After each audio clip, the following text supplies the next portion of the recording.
about me, Rick James. Open like a window, no window. Look at the videos, yourself that could be you.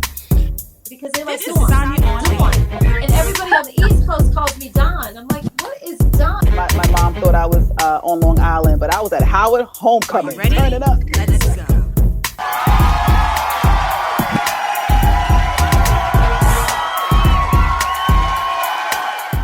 Welcome, everyone. You are now tuned into another amazing edition of Sanya On-Air. And how do I start each and every single show? You guessed it. I have another great show for you. Coming up in just a few moments, I have retired NBA player Jumaine Jones. Now, I don't know too much about basketball, so we won't be talking about those things.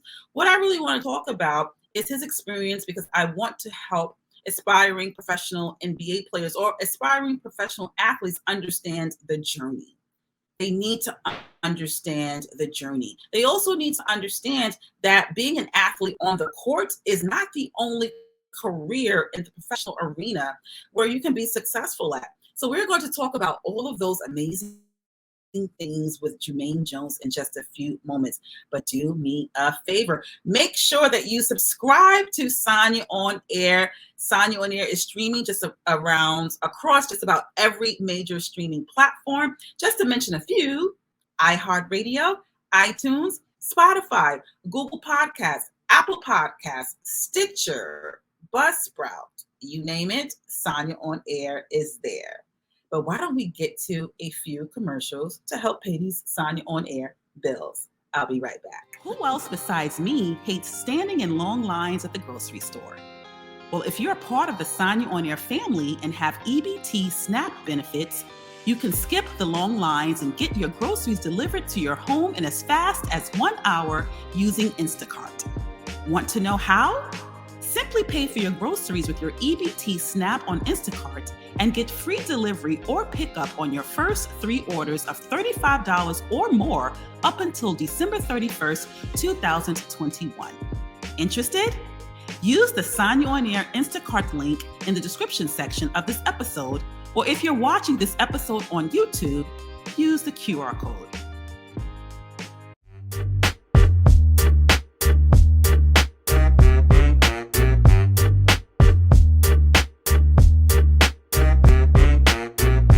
So tell my Sanya On-Air viewers and listeners, what song do you have on repeat? So right now I'm listening to a dancehall artist named Intense, and the song is named Poison.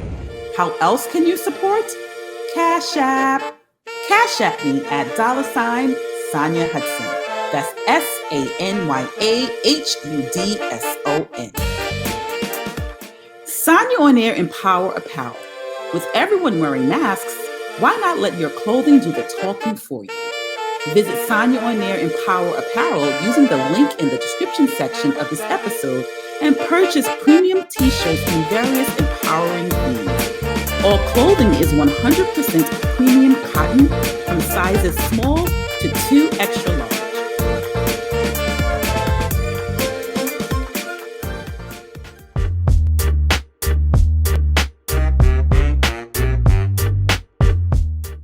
Hi, Jumaine.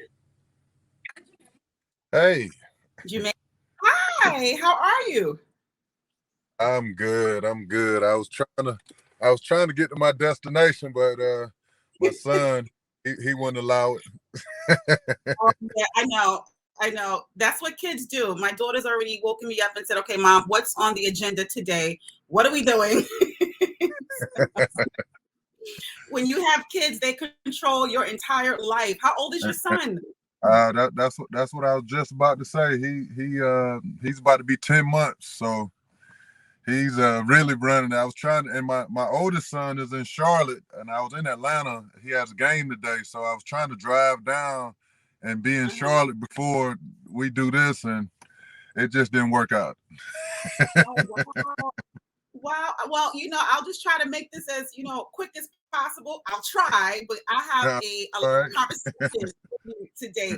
I'll be honest, I'm wearing my Brooklyn Nets shirt because I'm a diehard Brooklyn girl, born and raised. I don't know too much about basketball, but what I really wanted to have a conversation with you about is about the journey towards becoming an NBA player, because there are so many boys who aspire to be where you are, especially young Black boys. And I just want to remind them that there is a journey for you to get there. So let's just jump right into it. Now, I read somewhere that you didn't pick up a basketball until you were age 11. Is that correct? That is correct. Basketball at age 11. Well, I never really liked basketball, to be honest. You just growing up in Florida, which is like a football state. You kind of do what your surroundings do, and all my friends played basketball, and I was like the tallest guy, around. And when I went outside, there was nobody to play with. Everybody was at basketball practice, so that's what led me to go try out for the basketball team. And from there, the first day that I had practice, I wasn't so good at it then, but I fell in love with it from that day, and I knew then right what I wanted to do. So sometimes we think we have talent, but sometimes we really don't. When was it that a coach, realized this boy got some talent? It's funny, man. Probably it's like my 10th grade year in high school. Come from 11 years old playing, in Florida. It was pretty tough. Kids can be kind of brutal if you're not so good at something. So they gave me a nickname called Manute Ball. I'm not sure, God bless the dead, he passed away, but he was a guy that played in the NBA that was 7'7". And, they called me that because I was so tall, but anybody that knew Manute knew that, he wasn't very skilled, but he was just bigger than everybody else. So that was the name that they gave me. And but it really just motivated me to go and work harder. Every single day I used to go to the gym, and when school wasn't in, Mom dropped me off in the morning. I wouldn't leave until, the sun was coming down, because I wanted to get that much better. Starting so late, I had to put in twice as much work as everybody else that's been playing since they was like 5 or 6 years old. Right. And I'm glad that you mentioned that age, because I work with a lot of high school youth.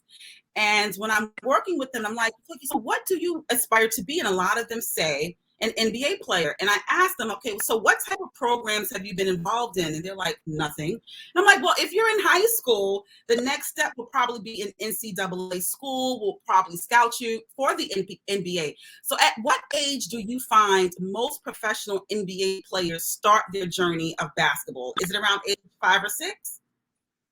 Well, I mean, I think at those ages right there, I think you really just pretty much just let the kids enjoy it and fall in love with the game of basketball. I think at 5 or 6 is too early to determine that. Trust me, I have a lot of parents that bring their kids to me at 5 and 6 years old and want to really train them. I was like, man, just let them enjoy it and have fun at that age. But, once you start taking it seriously, I think it's probably around the time that, that I started, which was at 11 years old.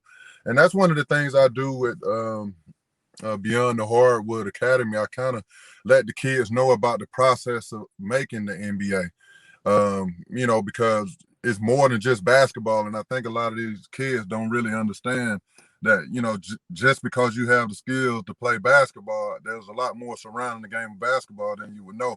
So I always just like to put it out there to them, let them know there's only 450 NBA players in the world, which is part of a 1%. So, there's a lot more that just goes along with that.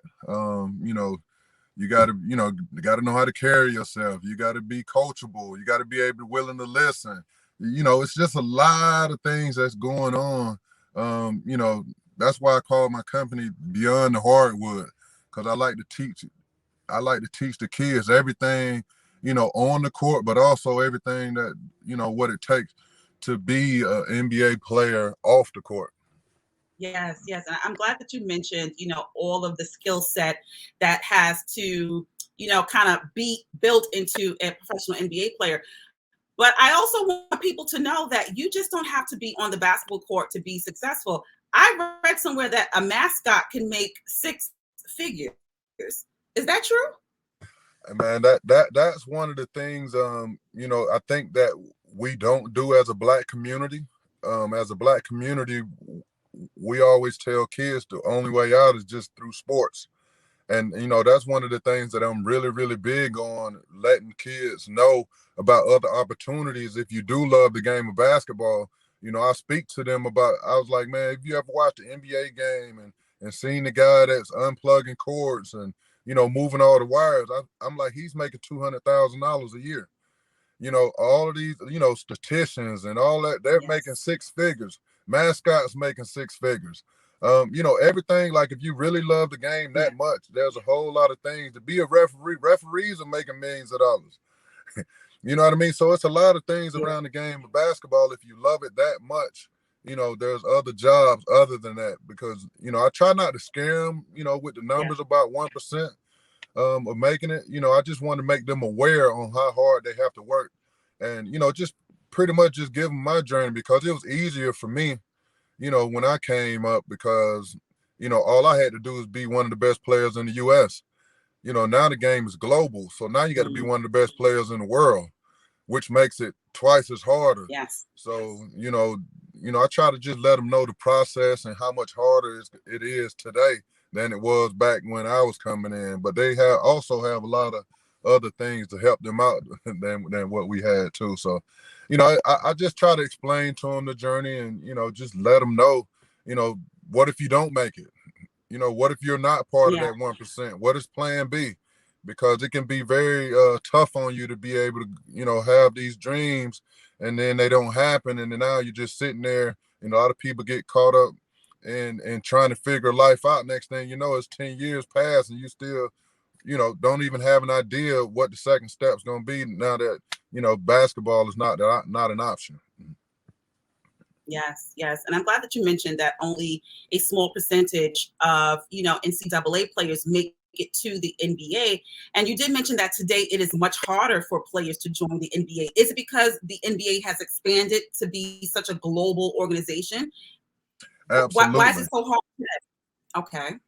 Well, for me, man, I hate to say this, man, but it's facts. I always say the NBA sold their soul for money. And, because the game changed so much, because the more people they get from overseas and over in Europe, the people want to support those kind of people. So, after that, now they got to buy the NBA packages. They have to buy, all the things to try to follow those athletes, which means more revenue for the NBA. So, that's why it makes it tougher for us. And, a lot of things that's going on in the world, I tell people, I played overseas for 8 years and in NBA for 8 years. When I go play over in Europe, only 2 Americans can be on the team. You know what I mean? Wow. Like when I played in Italy, only 2 Americans can play because they limited the amount of money that the Americans can come over here in their countries to get. And I try to explain that to people, but then they can come over here and just get all the jobs. Some of the things that, I really didn't like Trump at all, but one of the things I did like about him was that the fact that, me traveling and playing basketball overseas and traveling overseas, I kind of got the point where he was saying, trying to stop people from coming over here getting our money, because they do that to us overseas. Yeah. I didn't even know that aspect. So I'm glad that you mentioned that. I did notice that I was a ticket season holder for the Nets, and the prices have definitely gone up, not making it affordable. Yeah, and we're seeing a lot more international players, on the team. And I'm just like, okay, so what's that about? So I'm glad that you mentioned that. But I want to, transition into the community, because what I do notice is that when a Black boy is great at playing basketball, the community will invest in them in such a way that they really don't invest in those who are academically successful. Did you see the community start to invest in you once you became great at playing basketball, let's say around the high school age? It's so funny. I was just having this conversation, and it actually came a little bit before high school, because I come from a drug infested neighborhood. And, I was having a conversation with somebody like how times has changed, because when I was coming up and people knew that, I was pretty good at basketball, if they seen me out in the streets, they would just come attack me and be like, what are you doing out here? And then they'll give me a couple of dollars and tell me that they better not see me out there again.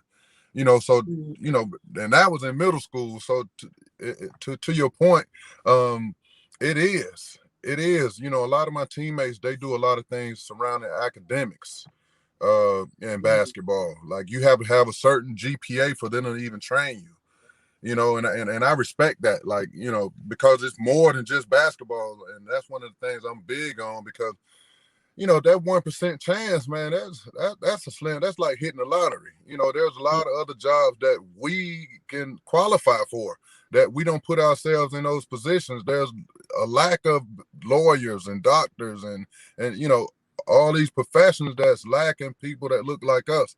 So, to your point, man, I think it needs to be more where, academics is seen in a better light than just sports, because even in sports, it's bigger than the game, and you have to still be academically, on point. Yeah, and I'm glad to see that you are a part of that shift, because for so long, let's say if an athlete wasn't great at his profession, they gave them extra drills, but I didn't see that on the academic side. If a student wasn't, doing well in school, where was the extra preparation for that academically delayed student, as opposed to giving all the support to the professional athlete that needed more training? So I'm glad to see that the conversation is changing, the work is changing, just to make sure that athletes are also intellectually smart and not just professionally or physically adept. So thank you for that. Now let's talk about the dedication and the persistence that it takes to be a professional NBA player. I read somewhere that you would show up sometimes 90 minutes before practice when you were playing for the Lakers. And even though you would show up early for practice, Kobe was already in the gym practicing. Talk about that. Well, being a professional athlete, I was just having this conversation with my son yesterday. I'm really big on doing everything that you can control as an athlete. Because, once I got drafted in 1999, opportunities are rare to come by. So I was always taught that do everything that you can control, like showing up to practice early, staying late, giving everything you got in practice, all of those things, that you can control. Because once you do all of those things that you can control, you showing up early, you practicing hard, you're hardest, because that's one of the things that, basketball is a mindset. My mindset that nobody was going to work harder than me. I was going to come in, get my work early. Nobody's going to work harder than me on the basketball court, and I'm going to stay late to get my stuff in. If the coach decides that he doesn't want to play me after I'm doing all the things that I can control, then I'm okay. I can walk away and have my head held high and be okay with that. But if I'm showing up to practice 10 minutes early, 10 minutes before practice, and then, I come in not doing the thing I'm supposed to do at practice, you're giving the coach a reason not to give you those minutes. So I'm really big on doing everything that you can control and working harder than everybody else. There was only one guy that, and you just said his name, Kobe Bryant, man. He was really one of those guys that I looked up to and was like, he worked so hard that I would look at him and be like, man, I don't know if I really want to be as good as you are if I got to put in the work and the time that you're putting in. So for, somebody like him, man, they try to compare LeBron and Michael Jordan, man. I really think that if you're comparing anybody, it has to be Kobe Bryant and Michael Jordan, because he worked harder than anybody else I've been around. Not even close. He put the work in, in like on the court, off the court. Like he lived in the gym, and he was the best player in the league, and he still committed that time to his craft every single day. And I used to show up an hour and a half early. He's drenched in sweat already when I walk in, and I'm sitting there like, I wonder how long he's been in here. And then he's asking me like, okay, well, if I make this move, how would you guard it? Like, he was a perfectionist at what he did. And I was like, well, I would guard it this way. And he was like, great. Then I'll come back with this counter. Like, this is the kind of stuff that he was doing hours before practice started. Then he gets in practice, and the same Kobe Bryant you see in the game is the same exact Kobe Bryant that you're going to get at practice. So to get somebody that, playing with somebody at that kind of level who's so focused on being the best player that he can. And I'm just a firm believer, if you're going to do anything, at least try to be the best at it. And Kobe Bryant was just the epitome of that.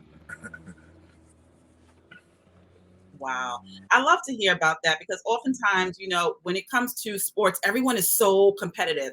So to know that, even though he was in his own lane, he wanted to make sure that his teammates were great too. So I'm glad to hear a story about how he was, helping you, supporting you, and just wanting everyone to be equally as great. I think that's important for us to understand, because we always hear about the crabs in the barrel, syndrome. I love to hear these stories about our community supporting and helping one another. Now, talking about support and helping each other, mental health has become a very important topic amongst our community. How are you navigating through the tail end of this pandemic and also as a retired NBA player? Just like everybody else, man, nobody really have the answers. We just kind of figuring things out and, trying to see what we can do to try to make things better and, entertaining. I found myself being on Facebook Live a lot more, during the pandemic, just to keep myself, doing something and active, man. But one thing I did learn that during the pandemic that, that it did to people, a lot of people came up because I think that everybody that was creative really took things to another level. And I think those people that, wasn't so creative, they lost a lot. And I think a lot of people that was really doing well kind of got exposed on the things that people thought they were doing. So out of those three things, you just try to figure it out, man. Like I said, nobody really had the answers through their time, man. People just being creative and trying to figure out ways to, keep things, keep yourself sane, to be, in that sense of the word. So yes, and I'm really happy about, how things are with mental health and people opening up about it, because, during my time in the NBA and, throughout my career, man, it wasn't, everybody was still shy about, being open and talking about these things. So, I'm one of those, mental health advocates that really want to go out and really share my stories about things that I went through as a kid, even in high school, college, and pros, just to let people know, everybody goes through something, no matter how much money you have. There's no price on a lot of things out here. Just because you're making so much money, that doesn't bring happiness. It's a lot of things people go through mentally. I've been through a lot of things mentally myself, that I'm very transparent about. I like to go out and speak on things. I actually have an event November 11th at the aquarium, working with Black Man Hill out of Philadelphia, and I'll be doing some stuff there. And just talked to Steve Francis yesterday, and being the fact that you have a Brooklyn shirt on, he's in Brooklyn right now, and he's having an event at the Nets arena, trying to give opportunities to people that during the pandemic that lost a lot and didn't, wasn't able to be seen. So he's putting on like a little tournament to try to get those guys somewhere where they can be playing. And he wants us to come in and pretty much put together a mental health segment where we can sit down and have conversations and be transparent with a lot of guys that's been going through those things, and where they can go out and try to get the help so that they can perform on the basketball court. I love it. I love it. Just to kind of rewind a bit, I'm glad that you gave that answer, that you still haven't figured it out, during the pandemic, is day by day, because I took that word pandemic and I coined it the plandemic.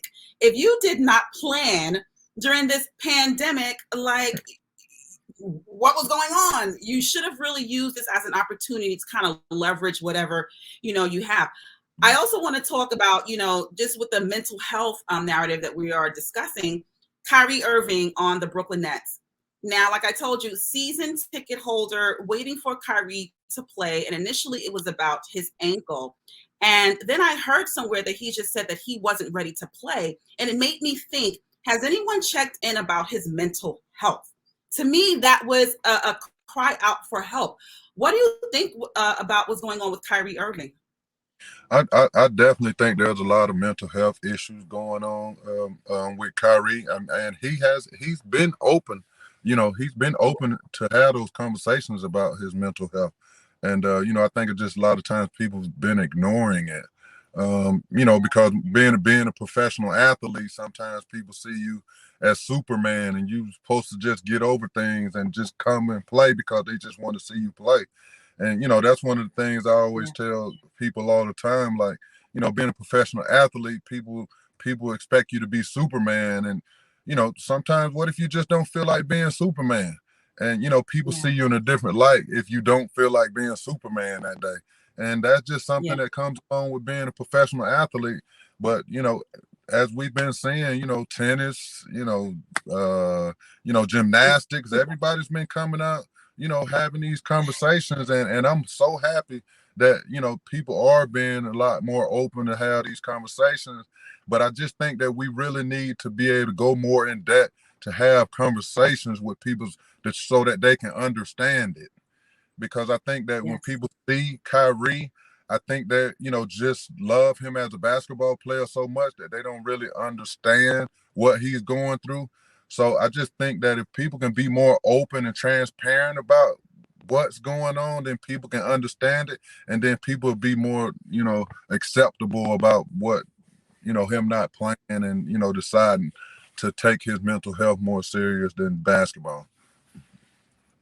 Yes. And, it doesn't just relegate itself to professional athletes. I think that this is a narrative amongst the entire Black experience where people think that we just don't feel pain. We wear capes on our back. We are never allowed to say no, so I'm glad that, in the professional realm, we are now seeing athletes saying, I need a minute, because hopefully it will encourage the entire Black community to stop, take a break if you need to, and really deal with what's going on with our mental trauma so that we can unpack it.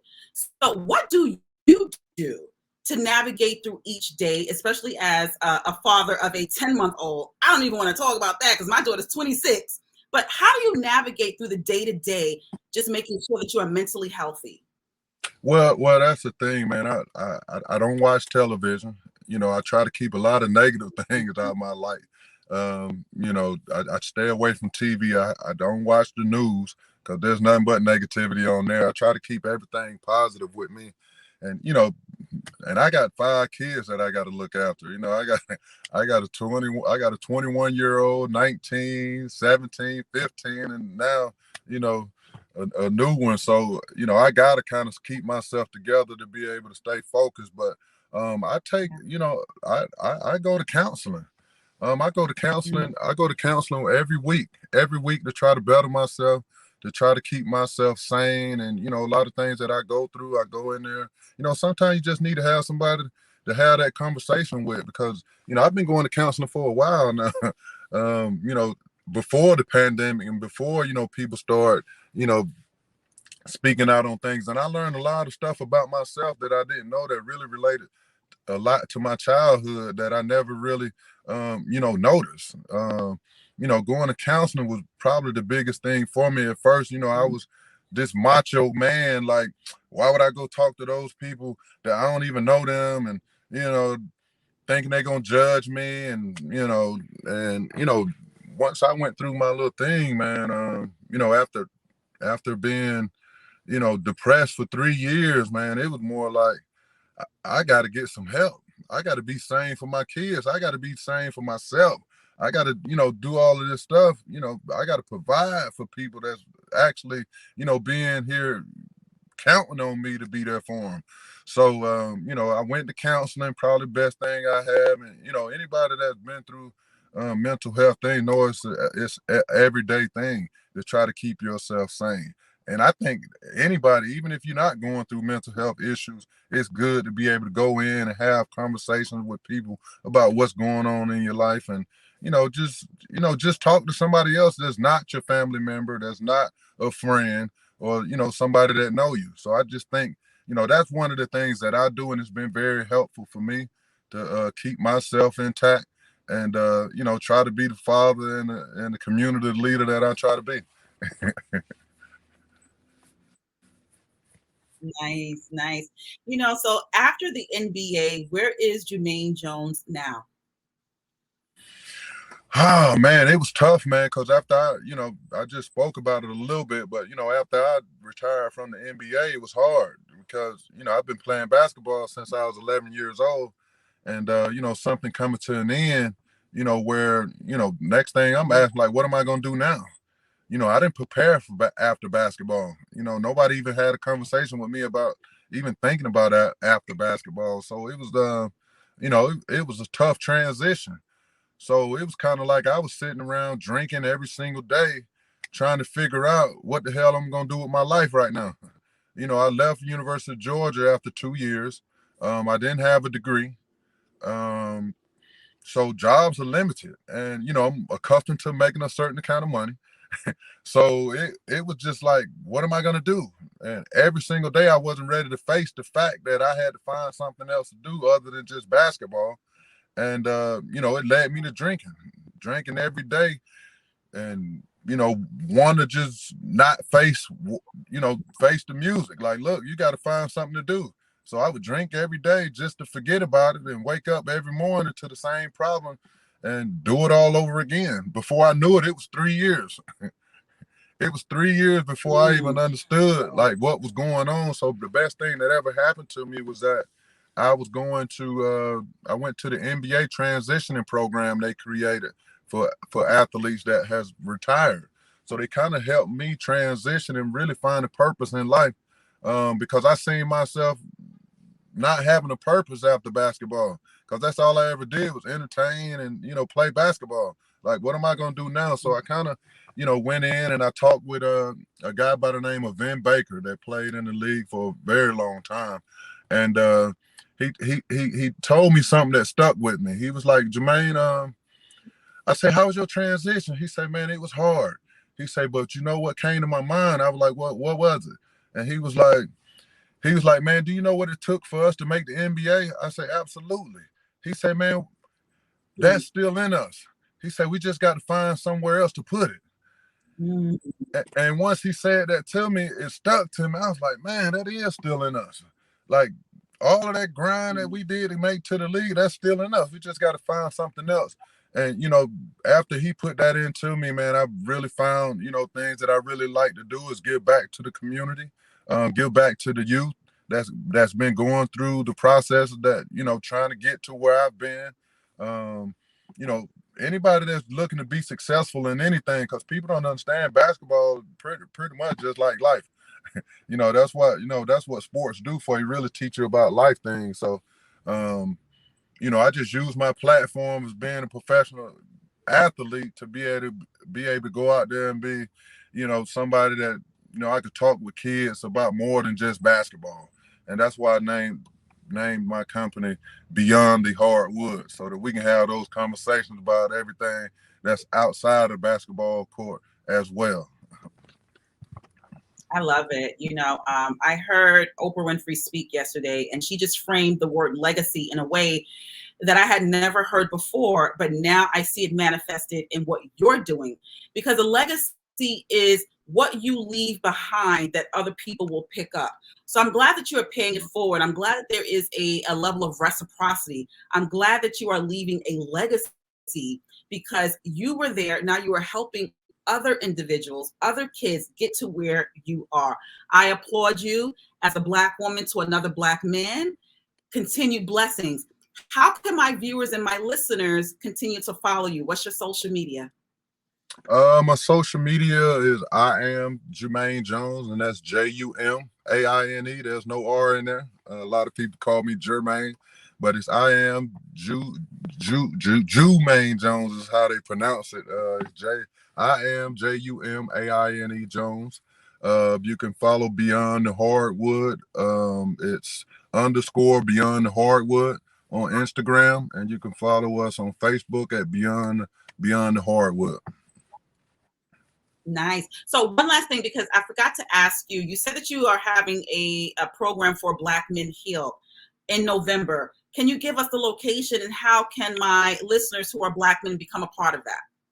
Yeah, I have quite a few events that I got going on. I'm actually, now that you're in Brooklyn,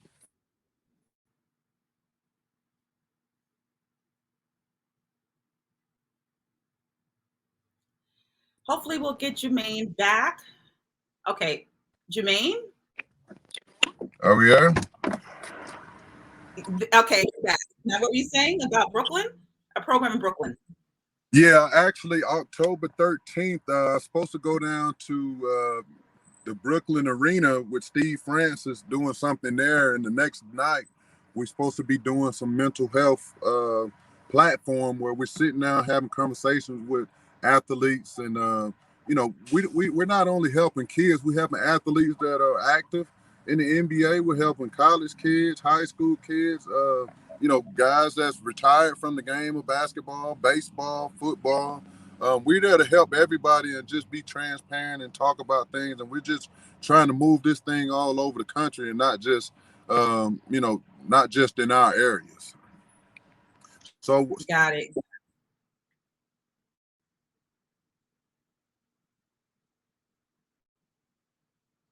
He should be joining us back again. A little Wi-Fi issues. This is what happens. We persist. We push through. We remain calm, Go ahead, Jumaine. This is the Wi-Fi issues. Hello? Jumaine? Jumaine, can you hear me? Can you hear me? I hear you. Can you hear me? Jumaine? Hello? That's perfect. I can't hear you. Hello? Can you hear me? Jumaine? I can't hear you. Jumaine. hello, can you hear me? I hear you now. Can you hear me? Not anymore. The screen went blank. But I really want to get some more information about the program that will be traveling from state to state. Just talk about healing, mental health, high school students, college students, current athletes, retired athletes. I like to hear that there is a community that is being invited to this event. So I hope that Jumaine can join us back again, just with the connectivity issues, because I really want information as to how maybe I could possibly bring some youth or some adults who need to understand that entering into a space that will strengthen our mental health awareness is so essential in this day and age. Today, people are being asked to make so many decisions that may go against their morals, their values, and their beliefs. And it can really shift and disrupt the mental space.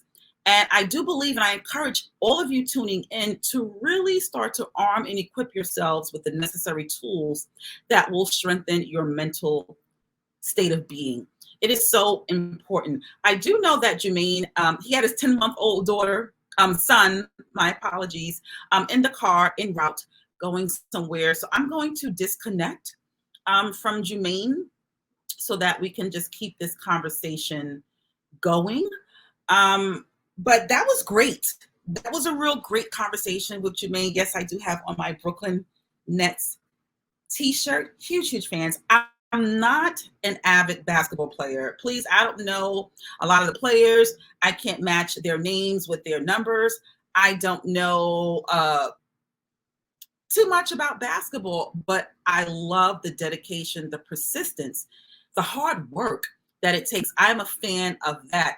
And also just, as a Black woman living in a Black community, oftentimes, and you can go around to a lot of young Black boys and you ask them, what do you want to be when you grow up? And they're like an NBA player, and they don't really understand the journey in order to get there. So when I got the opportunity to have this conversation with retired NBA player Jumaine Jones, I jumped at the opportunity because you don't really know the story unless you hear it from individuals who went through the experience. So, just to kind of summarize what Jumaine said, only 1% of NCAA college students, Black students, make it to the NBA.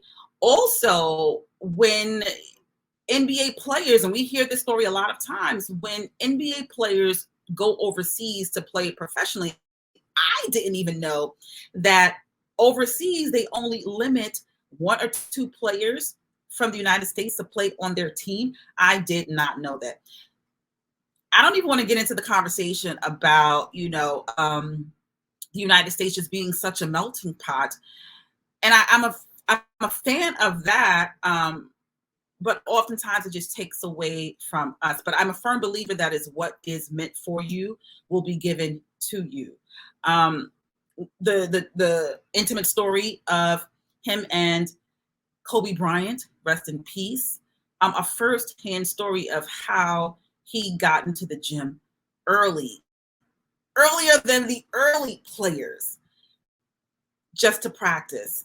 And, he not only wanted himself to be great at the game, he wanted his teammates to be equally great at the game too. So kudos to Jumaine Jones for sharing those gems.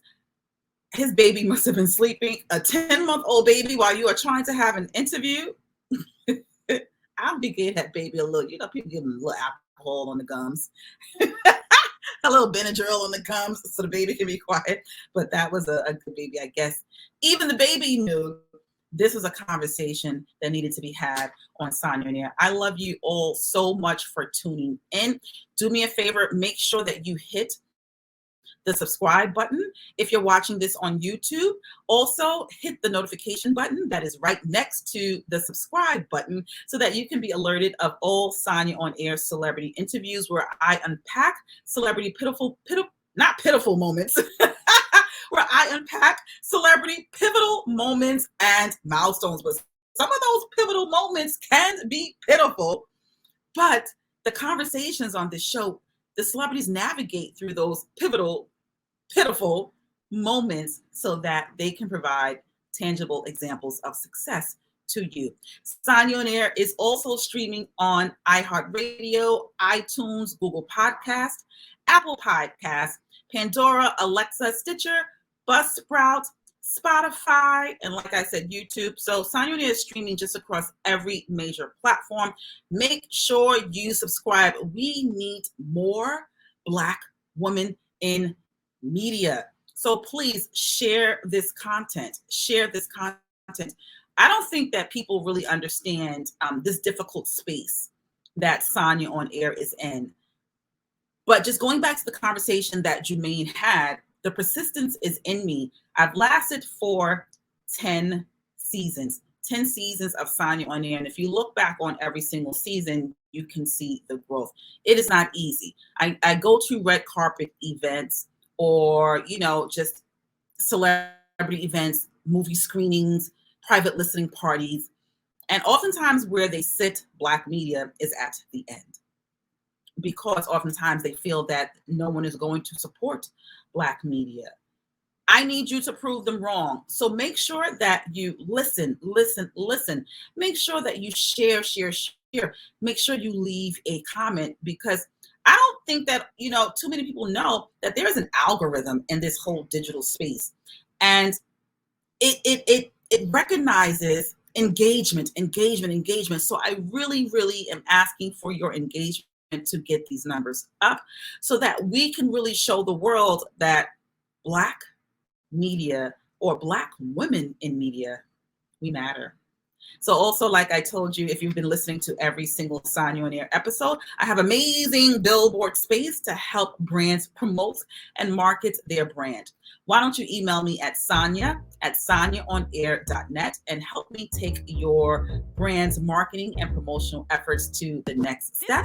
And then also, Instacart, make sure you hit the link in the description section of this episode so that you can do all of your grocery shopping by Instacart.